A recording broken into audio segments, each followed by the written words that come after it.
సత్య టాక్స్కు స్వాగతం. నేను సిహెచ్వి సత్యనారాయణ. ఇప్పుడు దేశవ్యాప్తంగా పెట్రోలు డీజిల్ కొరత అనేది ఒక పెద్ద సమస్యగా మారింది. ముఖ్యంగా తెలుగు రాష్ట్రాల్లో మరింత స్కేర్సిటీగా మారింది. ఇప్పుడు పెట్రోల్ బంకుల దగ్గర ఇప్పుడు ద్విచక్ర వాహనదారులు లేదంటే కార్లు ఇవన్నీ కూడా చాలా పెద్ద ఎత్తున నిలిచిపోవటం. అట్లాగే ఇప్పుడు రైతులకి ఆక్వా రైతులకి వీళ్ళకి కావాల్సిన డీజిల్ అది అందపోవటం ఇది పెద్ద సమస్యగా మారింది. ముఖ్యంగా ఏపీలో ఈ సమస్య మరీ తీవ్రతరంగా ఉంది. ప్రభుత్వం ఏమో సమస్య ఏం లేదు, మేమంతా స్ట్రీమ్లైన్ చేస్తున్నామని చెప్తున్నారు.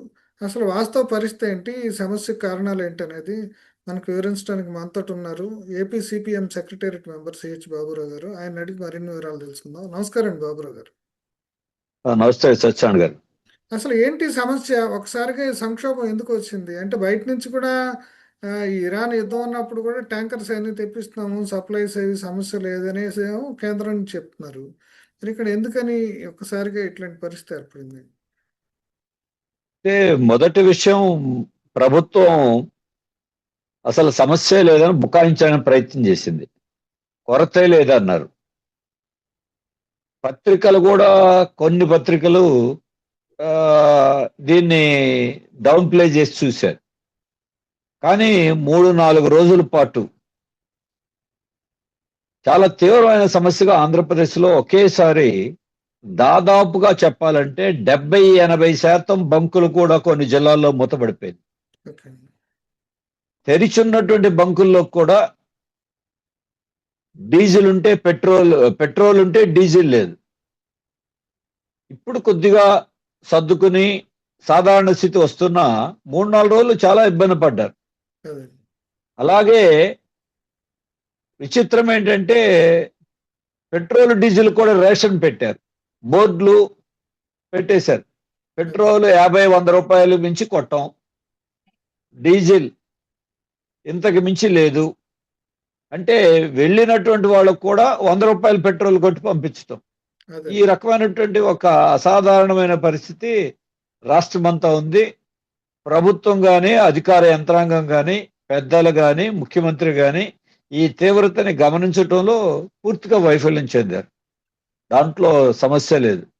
దీనివల్ల ఒకవైపున రైతులు, అంటే ఇప్పుడున్నటువంటి సీజన్లో వాళ్ళకి అటు కోతల యంత్రాలకు కానివ్వండి, ఆక్వా రంగానికి కానివ్వండి, మిగిలినటువంటి వ్యవసాయ పనులకి, వీటన్నిటికీ డీజిల్తో చాలా కీలకంగా ఆలస్యం జరగటానికి కూడా వీల్లేదు. అదే. ప్రయాణమైన ఆగచ్చు కానీ వ్యవసాయ పనులు ఆగవు అక్కడ. ఆ రకమైనటువంటి స్థితి ఉంది. ఇంకో వైపున ఆటోలు మేజర్ సిటీస్లో గ్యాస్తో ఒక విజయవాడ లాంటి చోట నడుస్తున్నాయి తప్ప మిగిలిన చోట్లంతా డీజిల్ పెట్రోలే. ఆ రకంగా రవాణాకి ఆటంకం ఏర్పడింది. రవాణాకి ఇదవటంతో హమాలీలు, వాడికి కూడా ఇప్పుడు అందరికీ పాత రోజుల్లోగా లాగుడు బళ్ళు, తోపుడు బళ్ళు తక్కువ, అన్ని మోటార్ వాహనాలు వచ్చేసినాయి. దాంతో అటు సరుకుల రవాణా లాంటివి కూడా ఇబ్బందులు పడ్డారు. కొన్ని చోట్లయితే ప్రైవేట్ టూరిస్ట్ బస్సులు ఇటువంటివి సగంలో ఆగిపోయినాయి. అదే. ఇప్పుడు విజయవాడ నుంచి హైదరాబాద్ వెళ్తే ఇబ్రహీంపట్నం అవతల ఆగిపోయారు. ఎటు వెళ్ళాలో తెలియదు. డ్రైవర్ డీజిల్ కోసం లేడు, గంటల తరబడి రావట్లేదు. పోలీస్ కంప్లైంట్ ఇస్తే డ్రైవర్ని ట్రేస్ చేసి డ్రైవర్కి కొంత ఇప్పిస్తే హైదరాబాద్ వెళ్లకుండా మళ్ళీ వెనక్కి బస్సు వచ్చేసిన పరిస్థితి. ఈ రకంగా ఇబ్బందులు అయితే వచ్చింది. అంటే ఈ పెట్రోల్ కంపెనీస్, ఆయిల్ కంపెనీస్ అయితే మేము సరఫరా పెంచాము అని చెప్పేసి కొన్ని కంపెనీస్ వాళ్ళు చెప్తున్నట్టున్నారండి. అంటే ఏదో 1.06 కిలో ఆ, కిలో లీటర్స్ కిలో లీటర్లు కిలో కిలో లీటర్లు లీటర్ల నుంచి ఉమ్. 1.26కి పెంచామనేది కూడా హెచ్పిసిఎల్ వాళ్ళు చెప్పినట్టున్నారు. అవునండి, అవును. అంటే వాళ్ళ దాంట్లో ప్రకటనలు అయితే నిజమే. చేస్తున్నారు. అదే. అంటే వాళ్ళ ప్రకటనలు అయితే చేస్తున్నారు. ఆఖరికి ఆ, కొన్ని పత్రికలు కూడా ఆ, ప్రభుత్వాన్ని కూడా తప్పుదారి పట్టించిని అని 2-3 రోజుల తర్వాత వార్తలు రాశారు. అదే. సరైన సమాచారం ఇవ్వలేదు.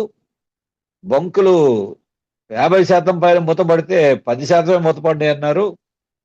అలాగే ఆయిల్ సరఫరా పెంచామన్నారు. ఇలా రకరకాలుగా చెప్పుకొచ్చారు. ఇందులో ఉన్నటువంటి ఒక ముఖ్యమైన కారణం ఏంటంటే దేశవ్యాప్తంగా ఆయిల్ కంపెనీలు కేంద్ర ప్రభుత్వం ఎన్డీఏ ప్రభుత్వ ఆదేశాలకి లోబడి ఆయిల్ కంపెనీల పాత్ర చాలా ఉంది. ఇది ఆయిల్ కంపెనీలు అంటే కంపెనీలే కాదు, ప్రభుత్వ డైరెక్షన్. అదండి. అదేమిటి, ప్రస్తుతం బ్యారెల్ $53 ఉన్నటువంటి ఆయిల్ రేట్లు అది 110 వరకు వచ్చేసినా ఇంకా పెరుగుతాయని కూడా అంటున్నారు. అదండి. దీంతో ఆయిల్ కంపెనీలు వాళ్ళ అమ్మకాలకి ఆ, రేట్లకి గ్యాప్ వచ్చింది. అందుకే మాకు నష్టం వస్తున్నాయని చెప్తున్నారు. అదండి. నష్టం వస్తున్నాయని చెప్తున్నారు కాబట్టి రేపు అసెంబ్లీ ఎన్నికలు ముగియగానే మళ్ళీ ధరలు పెరుగుతాయి, ధరలు పెంచుతారు అని ఒక భావన సర్వత్రా ఇదైపోయింది. నేను సెంట్రల్ గవర్నమెంట్ కూడా ఖండించింది. అదండి. ఖండించడంలో వాళ్ళ ఉద్దేశం ఇప్పుడు అసెంబ్లీ ఎన్నికలు జరుగుతున్న రాష్ట్రాల్లో కూడా దీని ప్రభావం పడుతుందేమో, వీళ్ళు రేట్లు పెంచుతారని వ్యతిరేకత వస్తున్న ఉద్దేశంతో అన్నారు. కానీ గతంలో చూస్తే 2019, 2022, 2017 అసెంబ్లీ పార్లమెంట్ ఎన్నికల తర్వాత ఈ ఛార్జీలు అప్పటిదాకా ఆపి ఆ తర్వాత పెంచడం అనేది జరిగిన ప్రక్రియ. అదండి. కాబట్టి ఈసారి కూడా పెరుగుతాయి అనుకుంటున్నారు. దాని ప్రభావం కూడా దానికోసమే కావాలని కొరత సృష్టించి రేపు జనం రేట్లు పెరిగినా కొనుక్కోవటానికి మానసికంగా సిద్ధం చేయటం అని ఒక ఆలోచన, అభిప్రాయం జనంలో ఉంది. అదండి. రెండో విషయం, ఆయిల్ కంపెనీలు ఇప్పుడు పరోక్షంగా బంకులన్నిటికీ మీరు అమ్మకాలు తగ్గించండి, అది రిటర్న్ ఆర్డర్లు ఉండవు, అదండి. అమ్మకాలు ఎందుకు, నష్టం రాకూడదు, నష్టం తగ్గాలి. వాటికి డైరెక్ట్ గా పెట్టకుండా గతంలో ప్రతిరోజు సప్లై చేసే ఆయిల్ ట్యాంకర్లు 2 రోజులకు ఒకసారి వస్తుంది. అదండి. అలాగే సెలవు దినాల పేరుతో కొంత ఆపేస్తున్నారు.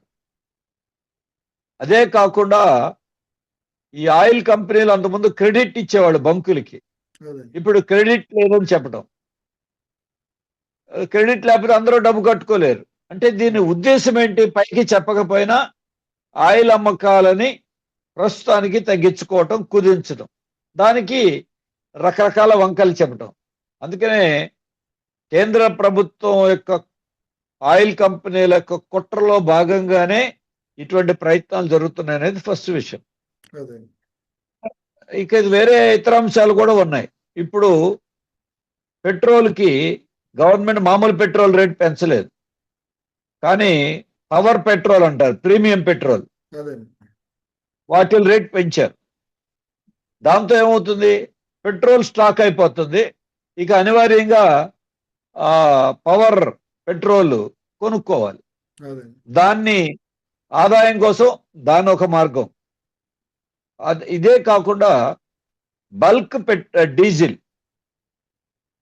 రేటుని $153 చేశారు. అదండి. మామూలు డీజిల్కి బల్క్ డీజిల్కి ఉండేటువంటి రేటు సుమారుగా దాని ప్రకారమే $55 పైన తేడా ఉంది. అదండి. ఈ బల్క్ డీజిల్ పెద్ద పెద్ద కంపెనీలు, ఇండస్ట్రీస్ బల్క్ గా కొనుగోలు చేసే వాళ్ళందరూ ఆయిల్ కంపెనీల నుంచే డైరెక్ట్ గా కొనుగోలు చేసుకోవాలి. ఇప్పుడు ఎప్పుడైతే రేటు పెరిగిందో వాళ్ళు కూడా రిటైల్ గా కొనుగోలు చేయటం ప్రారంభించారు. దాని షార్టేజీ రిటైల్ బంకుల్లో ఏర్పడింది. అదండి. ఇటువంటి కారణాలు ఉన్నాయి. అలాగే నయారా, రిలయన్స్, షెల్ ఇట్లా కొన్ని ప్రైవేట్ ఆయిల్ కంపెనీలు కూడా చాలా జిల్లాల్లో బంకులు ఉన్నాయి. అదండి. వాళ్ళు ఎప్పుడైతే లాభాలు రావట్లేదో, నష్టం వస్తున్నారో అవన్నీ మూసేశారు. ఇప్పుడు ఆ గ్యాప్ కూడా వీటి మీదే పడింది. అదండి. వీటన్నిటిని జరుగుతున్న పరిణామాలని రాష్ట్ర ప్రభుత్వము, అధికార యంత్రాంగము గమనించి అక్కడ తగ్గిందంటే ఇక్కడ పెరుగుతుంది. అదండి. మేము బంకులకు ఆయిల్ పెంచామని చెప్తున్నారు తప్ప ఓవరాల్ గా పెంపుదల లేదు అదండి. ఈ మొత్తం గమనిస్తే. కాబట్టి ఆ రకంగా ఇవన్నీ కూడా ఒకదానికొకటి తోడైని ఈ విషయాలని గమనించడంలో రాష్ట్ర ప్రభుత్వం, అధికార యంత్రాంగం పూర్తిగా విఫలమైంది. దానివల్లే ఈ సమస్య ఈ రకంగా రావటానికి కారణం. సప్లైస్ మినిస్టర్ ఏమో మేము మానిటర్ చేస్తున్నాము సిచ్యుయేషన్ ని ఎప్పటికప్పుడు అని చెప్పేసి చెప్తున్నారు. ముఖ్యమంత్రి కూడా నేను ఆయిల్ కంపెనీలతో మాట్లాడుతున్నాం అని చెప్తున్నారు. ఇది ముఖ్యమంత్రి గారే చెప్పారు 3 రోజుల నుంచి సమస్య ఉంటే మీరు ఎందుకు స్పందించలేదు, నాకు ఎందుకు చెప్పలేదు. ఉమ్, ఏంటి దీంట్లో అంటే సమస్య ఉంటే అధికారుల మీదకి తోసేయటమేనా? అధికారులు నిర్లక్ష్యం.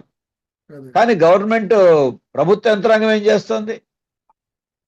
రియల్ టైం గవర్నెన్స్ గురించి మాట్లాడే చంద్రబాబు నాయుడు గారు, కూటమి పెద్దలు మీకు మామూలు ప్రజలకి మీడియా ద్వారా, సోషల్ మీడియా ద్వారా తెలుస్తూ ఉంటే మీకు గమనంలోకి రాలేదా?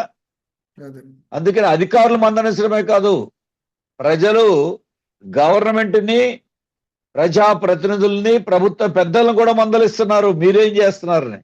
యంత్రాంగాన్ని నడిపించాల్సింది ఎవరు? యంత్రాంగం వైఫల్యం చెందుతూ ఉంటే దాన్ని కదిలించాల్సింది పౌర సరఫరాల శాఖ అయినా, వేరే శాఖలైనా రాష్ట్ర ప్రభుత్వం, మంత్రులు, ముఖ్యమంత్రి గారే కదా. అదే మీకు చిన్న విషయమైనా సరే, ఎక్కడున్నా సరే వదిలిపెట్టకుండా స్పందించినట్టుగా మీరు కనపడతారు కదా. ఈ విషయంలో మీ వైఫల్యాన్ని కప్పిపుచ్చుకోవటం. కాబట్టి ప్రభుత్వ పాలనలోనూ వాళ్ళ సమర్థతలో కూడా, వాళ్ళ ప్రాధాన్యతలో కూడా చాలా లోపం ఉంది, వైఫల్యం ఉంది. దాని అంటే ఫలితమే ఇది ప్రతి ప్రతి కనపడుతోంది. పని ప్రతి పని ముఖ్యమంత్రి చూసుకుంటారు. ఇంకా మనం చేయాల్సిన పనులు రెగ్యులర్గా చేయాల్సింది ఏంట్లే అనే పరిస్థితి కూడా బ్యూరోక్రసీలో ఏర్పడినట్టుందండి. అంటే ప్రతి కూడా ఇప్పుడు నేను ఇన్వాల్వ్ అయ్యి నేను చూసుకుంటాను అన్నట్టు ముఖ్యమంత్రి బిహేవ్ చేస్తున్నారు కాబట్టి ఇక మనం చేయగలిగే రొటీన్గా చేయాల్సిన పనులు కూడా బ్యూరోక్రాట్స్ చేయకుండా ఉండటం వల్ల కూడా ఈ సమస్య వచ్చి ఉండొచ్చా? ఆ యంత్రాంగంలో కూడా ఒక రకమైనటువంటి నిర్లిప్తత, రెండోది రాజకీయ పాలన అనే పేరుతో ప్రభుత్వము, ప్రభుత్వ వ్యవహారాల్లో రాజకీయ జోక్యం చాలా పెరిగిపోయింది. కాబట్టే అవినీతి కూడా పెరిగిపోయింది. వీటి వల్ల సాధారణ అంశాలకి అంత ప్రాధాన్యత ఇవ్వట్లేదు, ప్రజా సమస్యలను అసలు పట్టించుకోవట్లేదు. అదే అది ఆయిల్ విషయంలో కనబడుతుంది, గ్యాస్ విషయంలో కనబడుతుంది. గతంలో యూరియాకి గ్రామాల్లో, ఇప్పుడు లైన్లో ఇప్పుడు అందరూ అదే గుర్తు చేసుకుంటున్నారు. మోడీ గారి పరిపాలనలో నోట్లు రద్దు చేస్తే నోట్లు మార్చుకోవటానికి లైన్లో నుంచోవలసి వచ్చింది. ఆంధ్రప్రదేశ్లో ఇటీవల కాలంలో రేషన్ కోసం లైన్లలో, యూరియా కోసం లైన్లో, గ్యాస్ కోసం క్యూలో, అలాగే ఇప్పుడు పెట్రోలు, డీజిల్ కోసం క్యూలో నుంచోవలసి ఉంది. అందుకే సోషల్ మీడియాలో ప్రచారం చేస్తున్నారు, కూటమి ప్రభుత్వం కాదు, క్యూటమి ప్రభుత్వం, క్యూ అదే అని ఆ రకంగా కూడా అనుకుంటున్నారంటే వాళ్ళు నిజంగా దేశమంతా, ప్రపంచమంతా సమస్య ఉన్న వాటిల్లో మనం ఏమీ చేయలేము అనుకోవటం వేరే. ఇది దేశమంతా సమస్య కంటే కూడా ఆంధ్రప్రదేశ్లో సమస్య అయింది. వారే చెప్తున్నారు ఏమని, మాకు డిస్ట్రిబ్యూషన్లో ప్రాబ్లం ఉందని. నిజంగా సోర్సులో ప్రాబ్లం కాదు, డిస్ట్రిబ్యూషన్లో ప్రాబ్లం అంటే ఇంకా గవర్నమెంట్ ఫెయిల్యూర్. అది అదే ఆయిల్ ఉండి దాని అందరికీ పంపిణీ ఎందుకు చేయించలేరు? ఏమంటే ప్రజల మీద వేస్తున్నారు. ప్రజలందరూ మీరు పానిక్ సిచ్యుయేషన్ వచ్చేసింది, సోషల్ మీడియా దీనికి కారణం, సోషల్ మీడియా అనేది మీ ప్రచారానికి ఉపయోగపడాలి, సోషల్ మీడియాలో సమస్య తీవ్రత చెప్తే ఇది పానిక్ సృష్టిస్తున్నారని మళ్ళీ సోషల్ మీడియా మీద పట్టడం, జనం మీద పట్టడం, మీరు ఎక్కువ కొనేస్తున్నారు, నిలవబెట్టుకుంటున్నారు కాబట్టి అని. అంటే అందుకనే మీరు ఇంతకుముందు అసలు చెప్పినట్టు కేంద్ర ప్రభుత్వ ఆయిల్ కంపెనీలు కృత్రిమంగా సప్లైని ఆపటం వల్ల కూడా అసలు పానిక్ సిచ్యుయేషన్ క్రియేట్ అయినట్టుంది కదా. దాన్ని వాళ్ళేం ఖచ్చితంగా కృత్రిమంగా ఏదో రేటు పెరిగింది, మనం సప్లై ఆపి కొంత మిగిల్చుకోవాలని అనుకోవటం. ఎందుకంటే పానిక్ సిచ్యుయేషన్ కారణం ఏంటనేది దాన్నేమో స్టేట్ గవర్నమెంట్ గుర్తించలేకపోవటం కూడా కారణం అనిపిస్తుంది ఇప్పుడు మీరు చెప్పిన దాన్ని బట్టి. ఖచ్చితంగా, ఎందుకంటే పానిక్ సిచ్యుయేషన్ రావటంలో వీళ్ళ వెనకాల కుట్ర కూడా ఉంది. అంటే కొరత సృష్టించి రేట్లు పెంచుకోవటం, రెండోది నష్టాల తగ్గింపు పేరుతో అమ్మకాలు తగ్గించటం. దీనికి రకరకాల రూపాల ప్రయత్నం చేస్తే దాని రిఫ్లెక్షన్ అంతా ఇలా పడింది. అదే మరి ఆయిల్ కంపెనీలు ఇలా చేస్తా ఉంటే ఎవరిని అంటారు? మరి ఎన్డీఏ అంటే డబుల్ ఇంజిన్ కదా. అదే ఇప్పుడు డబుల్ ఇంజిన్లోనే ఆయిల్ లేకుండా పోయింది, ఈ ఇంజిన్లకి ఆయిల్ లేదు ఇప్పుడు. అదే అలా ఉంది పరిస్థితి. అందుకనే మీరు కేంద్రంలో మీరే, రాష్ట్రంలో మీరే. ఆయిల్ కంపెనీ లోపం అయితే మీరే బాధ్యత వహించాలి. రాష్ట్రంలో డిస్ట్రిబ్యూషన్లో ప్రాబ్లం అయితే బాధ్యత మీరు వహించాలి. మీ పరిధిలో లేనివి, మీ చేతిలో లేనివంటే ఎవరు ఏం చేయలేరు. ఇప్పటికే గ్యాస్ సమస్య పరిష్కారం కాల, అదే ఇప్పటికీ కమర్షియల్ గ్యాస్ దొరకట్లేదు. బయట 3,000 4,000 పెడితే సిలిండర్లు దొరుకుతున్నాయి. చిన్న చితక హోటళ్ళు, మెస్సులు, రకరకాల ఆఖరికి హాస్పిటళ్ళు, స్కూళ్ళు, వీటన్నిటిలో కూడా ఇంకా కొరతగానే ఉంది, గ్యాస్ కొరత. ఇప్పుడు పెట్రోల్ డీజిల్ కొరత కూడా తోడయ్యి ఒక రకంగా కొద్ది రోజుల్లోనే అస్తవ్యస్తం అయిపోయినటువంటి పరిస్థితి రాష్ట్రంలో కనపడుతుంది. ఇవాళ కొద్దిగా పరిస్థితి మెరుగైందని చెప్తున్నారు, కానీ ఈ సిచ్యువేషన్ రావటం మాత్రం చాలా బాధాకరం. ఇందులో పూర్తి వైఫల్యం అయితే కనపడుతుంది. ఇప్పుడు ఇంతకీ ఇప్పుడు ముఖ్యంగా ఏలూరు ఆ ప్రాంతాల్లో ఆక్వా రైతులు చాలా ఇబ్బంది పడుతున్నారు ఇప్పుడు అని చెప్పేసి చెప్తున్నారండి. ఇప్పుడు అక్కడ సిచ్యువేషన్ ఏమైనా మెరుగైందంటారు? ఎందుకంటే అంటే కొంత మెరుగు నిరంతరం వాళ్ళకి డీజిల్ అవసరం ఉంటుంది కాబట్టి ఆ టెంపరేచర్ కొంత మెరుగైంది. కొంత మెరుగైన సోషల్ మీడియాలోను బయట వస్తున్నటువంటి కథనాలు చూస్తే అది రొయ్యల పిల్లలు వేసి దానికి ఇప్పుడు మోటార్లు తిరగాలంటే, ఫ్యాన్లు తిరగాలంటే ఆయిల్ లేక, ఈ ఆయిల్ లేకపోతే అవన్నీ చచ్చిపోతే లక్షల రూపాయలు పెట్టుబడులు పెట్టే నష్టం వస్తుందని వారందరూ పెట్రోల్ బంకుల దగ్గర మొత్తుకుంటూ దాని మీద వాళ్ళు తీవ్రమైనటువంటి ఆవేదన వ్యక్తం చేస్తున్నటువంటి వీడియోలన్నీ ఇవాళ సోషల్ మీడియాలో హల్చల్ చేస్తా ఉన్నాయి. ఇది వాస్తవ పరిస్థితిని అద్దం పడతా ఉంది. అలాగే ఇప్పుడు ఏం జరుగుతోంది, ఈ సిచ్యుయేషన్ ఆసరాగా చేసుకుని మీరు లూజు డీజిల్ కొట్టద్దు విడిగా వాహనాల్లో తప్ప. ఇప్పుడు ఇవన్నీ కూడా వీళ్ళేంటి టిన్నులు, డ్రమ్ములు పట్టుకొస్తారు. అటు బడా కంపెనీలదేను వేరే రకమైంది, అది వేరే. వీళ్ళకి రావాలంటే ఇప్పుడు తహసీల్దార్ పర్మిషన్ ఇవ్వాలి, లేదు వ్యవసాయ శాఖ అధికారులు చిట్టీలు తీసుకురావాలి, వాళ్ళ పత్రాలు తేవాలి. అంటే ఈ రకంగా సామాన్యంగా దొరికే దానికి కూడా రకరకాలైనటువంటి కొరత ఏర్పడి, కొరత సృష్టించి, మళ్ళీ దానికి ఒక రేషన్ పెట్టి, దానికి మళ్ళీ నిబంధనలు పెట్టి, ఇప్పుడు వీటన్ని చుట్టూ తిరగాల్సినటువంటి పరిస్థితి సంక్లిష్టం అయిపోయింది. ఇప్పుడు కొరత తగ్గినా, కొంత సాధారణ పరిస్థితి వస్తున్నా, ఇబ్బందులు అయితే పూర్తి స్థాయికి ఇంకా నార్మల్ స్టేజ్ అన్ని చోట్ల ఒకే రకం రాలా. గ్రామీణ ప్రాంతంలో బంకులు తక్కువ ఉన్నాయి, అక్కడ అధిక డిమాండ్ ఉంది. ఈ రకంగా కూడా పట్టణాల్లో, మేజర్ పట్టణాల్లో, నగరాల్లో కొంత సిచ్యుయేషన్ని మెరుగుదల చేసినట్టు కనపడినా, గ్రామీణ ప్రాంతాల్లో ఇంటీరియర్ ఏరియాస్లో ఇవాళ ఇంకా సాధారణ పరిస్థితి అయితే రాలా. అంటే ఇప్పుడు ఈ బల్క్ గా తీసుకొచ్చి డ్రమ్ముల్లో వీటిల్లో ఆయిల్ కొట్టపోవటం వల్లనే ఈ రకంగా ఆడావిడి చేస్తున్నారు అనేది ఒక మాట కొంతమంది మాట్లాడుతున్నారండి.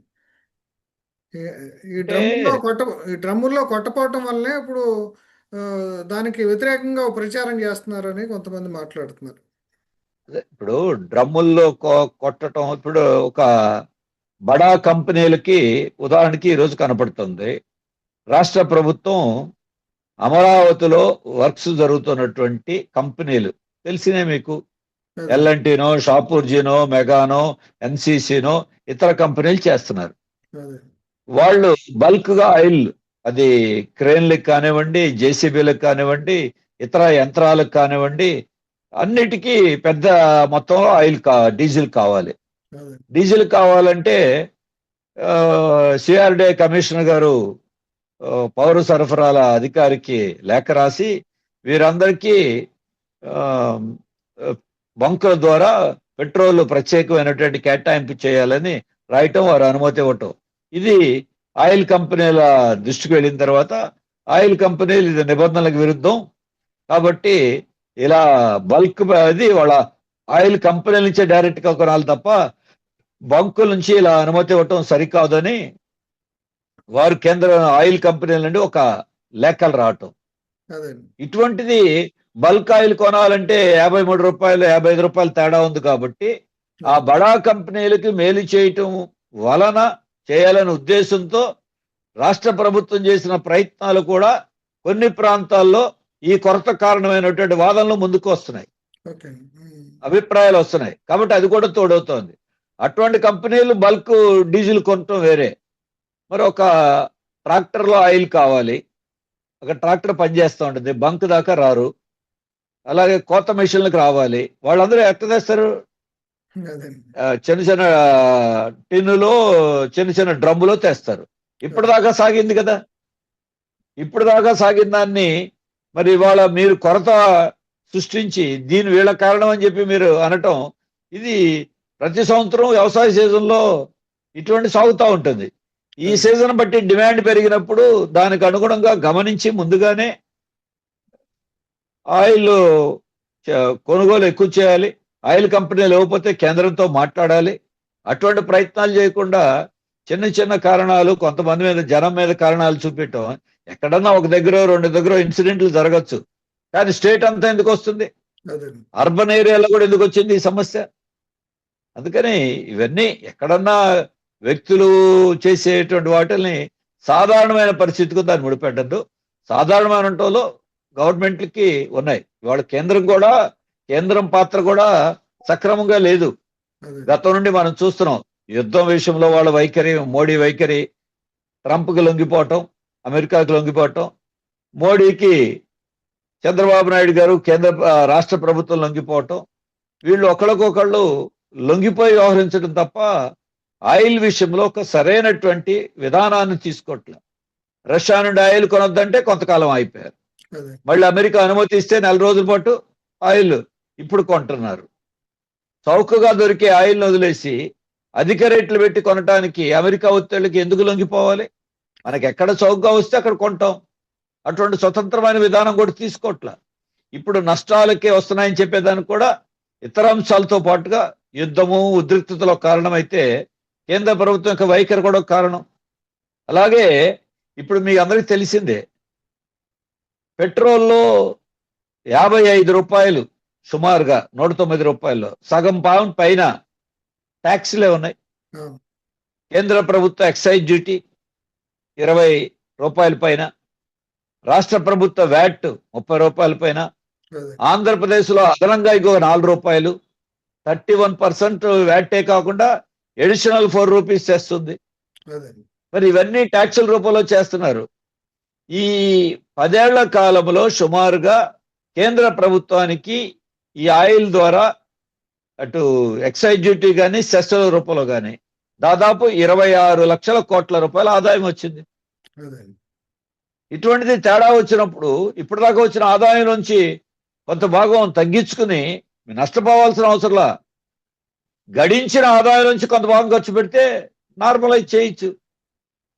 మరి ఇటువంటి పరిస్థితి ఉంది. ఇప్పుడు ప్రైవేట్ ఆయిల్ కంపెనీలు రిలయన్స్ వాళ్ళకి ఇచ్చారు, వాళ్ళ లాభం వచ్చినంత కాలం నడిపారు, నష్టం వస్తే మూత వేసుకున్నారు. గవర్నమెంట్ ఎందుకు వాళ్ళని మీరు లాభ నష్టాలతో చూడకుండా అమ్మాల్సిందే? మన రాష్ట్రంలో ఆంధ్రప్రదేశ్లో నయారా, రిలయన్స్, అట్లాగే షెల్ ఇటువంటి కంపెనీలు ఉన్నాయి. కొన్ని చోట్ల బంకులు నడుస్తున్నాయి చాలా జిల్లాల్లో. మరి అవన్నీ మూతపట్టడం వల్ల దాని డిమాండ్ అంతా ఎక్కడికి వెళ్తుంది? కాబట్టి ఈ కారణాల మీద అటు కేంద్ర ప్రభుత్వ విధానపరమైన కారణాలు ఒక కారణం అయితే, ఆంధ్రప్రదేశ్లో నిర్దిష్టమైనటువంటి కొన్ని వైఫల్యాలు, ముందు చూపు లేకపోవటం, ఏవైతే విజన్ అంటున్నారో ఇప్పుడు అన్నిటి మీద సోషల్ మీడియాలో అదే జరుగుతుంది. మీ విజన్ ఏమైందని అడుగుతున్నారు సామాన్యులు. రెండోది, లోకేష్ గారు ఎక్కడ? ఆయన అంతర్జాతీయ విషయాలు స్పందిస్తారు. మరి ఎయిర్లైన్స్ లో ప్రాబ్లమ్స్ వస్తే మా లోకేష్ గారు ఇక్కడి నుంచి మానిటరింగ్ చేశారని చెప్తారు. మరి ఆంధ్రప్రదేశ్ లో వస్తే ఏం మాట్లాడరేంటి ఆయన? మరి నేనే కీలకం అని చెప్తా ఉంటారని మామూలు సామాన్యులు కదా ప్రశ్నిస్తున్నారు. మరి వాటన్నిటికీ ప్రభుత్వం సోషల్ మీడియాలో మీకు బాగా చెప్పినప్పుడు ప్రచారం వచ్చిందని చూసుకుంటున్నారు. సోషల్ మీడియాలో సామాన్యులు ప్రశ్నిస్తున్నప్పుడు దాన్ని కూడా సక్రమంగా తీసుకుని స్పందించాల్సిన బాధ్యత ఉంది. అంతే తప్ప మా మీద నిందలేస్తున్నారు, సోషల్ మీడియాలో ప్యానిక్ సిచ్యుయేషన్ సృష్టిస్తున్నారు కాబట్టే కారణమని ఇట్లా సామాన్యుల మీద సోషల్ మీడియా మీద పడి ఆడటం వల్ల ఉపయోగం లేదు. దాంట్లోంచి తీసుకోండి, మంచి చెడు ఉంటాయి, వాటిలో వాస్తవాలను గమనించి సరిదిద్దుకునే ప్రయత్నాలు గవర్నమెంట్ చేయాలి. ఫైనల్ గా మీరు ఏం సూచనలు ఇస్తారండి గవర్నమెంట్ మనం ముగించే ముందు? ఒకటి, కేంద్ర ప్రభుత్వం ఆయిల్ విషయంలో సరైన విధానాలు తీసుకుని ముందు చూపుతో వ్యవహరించాల్సిన అవసరం ఉంది. ఆయిల్ కంపెనీలు లాభ నష్టాలు లెక్కించకుండా ఈ రోజున్న క్లిష్టమైన పరిస్థితుల్లో ప్రజల భారాలు మోయలేని పరిస్థితిలో ఉన్నారు కాబట్టి ఆయిల్ రేట్లని పెంచే ఆలోచనలు ఏదైనా ఉంటే వాటిని విరమించుకోండి. 2, పెరుగుతున్నటువంటి అవసరాలకు అనుగుణంగా ఆయిల్ని సప్లై చేయాలి తప్ప పరోక్ష పద్ధతిలో ఆయిల్ అమ్మకాలని కుదించే రీతిలో చేయటం ఆయిల్ కంపెనీలకి మంచిది కాదు. రెండోది గ్యాస్ సరఫరాను కూడా మెరుగుదల చేయాలి. ఇప్పటికే అనేక నిబంధనలు పెట్టి 30 రోజులు ఆగాలి, 40 రోజులు ఆగాలి పెడుతున్నారు. ఆ నిబంధనలు కూడా సడలించుకుని గ్యాస్ సరఫరాను మెరుగుదల చేయాలి. ఆంధ్రప్రదేశ్లో ప్రభుత్వం చేయాల్సింది వ్యవసాయ పనుల కోసం ప్రత్యేకంగా యంత్రాంగం ద్వారా డీజిల్ని వారికి అందుబాటులో తేవటానికి, సరళంగా అందుబాటులో తేవటానికి కావాల్సిన చర్యలు కూడా తీసుకోవాలి. రెండవది, ఇప్పుడున్న సిచ్యువేషన్లో డే టు డే మానిటరింగ్ ఎక్కడ అధికంగా ఉంది, అవసరమైతే కేంద్రంతో మాట్లాడి ఆయిల్ కంపెనీల ద్వారా మనకి ఎక్కువ వచ్చేట్టుగా చొరవ చూపించి కేంద్రం మీద ఒత్తిడి కూడా తీసుకురావాల్సిన బాధ్యత ఉంది. పౌర సరఫరాల శాఖను కూడా వాళ్ళు ప్రేక్షపాత్ర వహించడం కాకుండా అటు మంత్రులు, యంత్రాంగము ఉమ్మడిగా ఇటువంటి పని ఖచ్చితం చేయాలి. బల్క్ డీజిల్ విషయంలో అమ్మకాలు, కంపెనీలు కొనుగోళ్లు విషయంలో దానికి కూడా వారి సమస్యలు ఉంటే వారికి వేరుగా కేంద్రంతో మీరు మాట్లాడండి, బల్క్ డీజిల్ రేట్ తగ్గించమని అడగండి. కానీ ఆ బల్క్ డీజిల్ చేసేటువంటి బడా కంపెనీలు ఇటు మామూలు బంకుల్లో ఉండి ఈ సమస్య సృష్టించకుండా కావాల్సిన పనులు కూడా జాగ్రత్తలు తీసుకోవాల్సిన అవసరం ఉంది. అందుకని ఈ వైఫల్యాల నుండి గుణపాఠం నేర్చుకుని మానిటరింగు పెంచాలి. కేంద్రం నుంచి ఒత్తిడి తీసుకొచ్చి మన అవసరాలకు తగిన రీతిలో ఆయిల్ తెప్పించాల్సిన బాధ్యత మాత్రం ప్రభుత్వం మీద. ఓకే, థ్యాంక్ యూ అండి బాబు గారు. నమస్తే. నమస్తే.